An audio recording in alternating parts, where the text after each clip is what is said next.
ជារួមយើងនិយាយចេះវិញ marketing គឺជាអីវិញអត្ថប្រយោជន៍ចឹង marketing គឺជាការផ្សព្វផ្សាយអីគេគុណតម្លៃនៃសាលារៀនហ្នឹងឲ្យភ្ញៀវនៅតំបន់ជុំវិញហ្នឹងគាត់បានឃើញគាត់បានយល់ហើយតាមរយៈអីតាមរយៈការបង្កើត content ការបង្កើតមាតិកាការ design អីទាំងអស់ហ្នឹង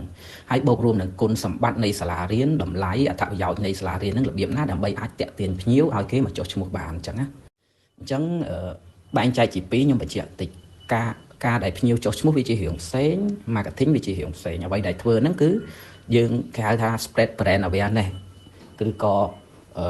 បង្ហាញឬក៏ផ្ញើព័ត៌មានដែលសាលារៀនមានទាំងអស់ហ្នឹងគុណតម្លៃនៃសាលារៀនឲ្យភ្ញៀវបានឃើញតែភ្ញៀវចុះឈ្មោះឬមិនចុះឈ្មោះវាអាស្រ័យទៅលើថាតើសាលារៀនហ្នឹងមានគុណសម្បត្តិប៉ុណ្ណាប្រៀបធៀបទៅលើសាលារៀននៅជុំវិញហ្នឹងហើយខ្ញុំបញ្ជាក់ត្រង់ហ្នឹងព្រោះការអ្វីដែលខ្ញុំអាចជួយបានគឺគ្រាន់តែជាការពំនាំព័ត៌មាន